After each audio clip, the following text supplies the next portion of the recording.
Kamusta mga repa? Ngayon ay pasok ka na naman no?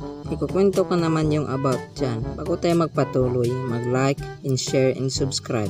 Para patuloy tayo sa paggawa ng mga animation. Kaya simulan na natin. Jan, gumising ka na. Gumising ka na. Pasok ka na oy. Gumising ka na. Opo mama. Oy, gumising ka na. Magluluto pa ako ng almusal mo. Opo, gigising na. Ay, maliligo na naman. Ang lamig kaya ng tubig.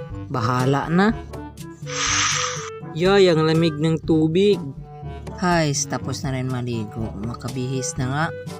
Tapos na ako magbihis. Kakain na ako. Diyan na yung pagkain mo. Kumain ka na dyan. Opo, ma. Wow, fried chicken. Nyam, nyam, nyam, nyam. Sarap. Nyam, nyam. Sarap talaga. Ma, tapos na akong kumain. Sana yung baon ko. O yan. Sige, pumasok ka na. Baka malate ka. Sige po. Ay, saan kaya ang section ko? Sa pagkaalala ko ay 7B yun ah. Pre, anong section mo pre? 7B, ikaw pre. 7B rin pre. Parehas tayo pre. Hanapin natin yung room natin. Ah, baka ito yun. Mukhang walang pang teacher. Pasok tayo pre. Pre, may dalawang upuan dun no? Umupo tayo. Sige pre. Nandyan na pala si ma'am. Good morning class. Ako pala yung advisor teacher nyo. Ako pala si Ma'am Mels.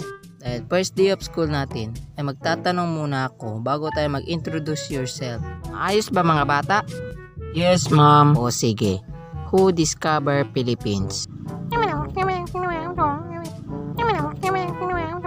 Ang ingay niyong dalawa, yung nakakulay yellow na buhok, stand up at ikaw yung sasagot.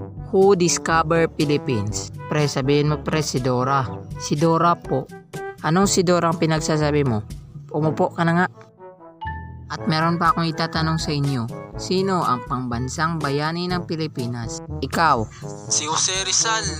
Very good. Mag-introduce yourself muna tayo. Oh, ikaw mauna. Ako po si Totoy, pangarap ko maging engineer. Next. Ako po si Denver, pangarap ko maging piloto. Ikaw na naman. Ako po si Carlo, pangarap ko po maging doktor. Next. Hi, ako nga pala si Simu Animated at pangarap kong maging pulis. Ikaw na naman. Hi po, ako po si Jan, pangarap ko maging architect. Next. Ako po pala si Carla, pangarap ko maging teacher. Oh, mag-recess na kayo. Maraming salamat pala kay Simo Animated dahil nakakulab ko siya. At i-subscribe nyo na rin yung channel niya. At maraming salamat po sa panonood. See you to my next animation. Peace out.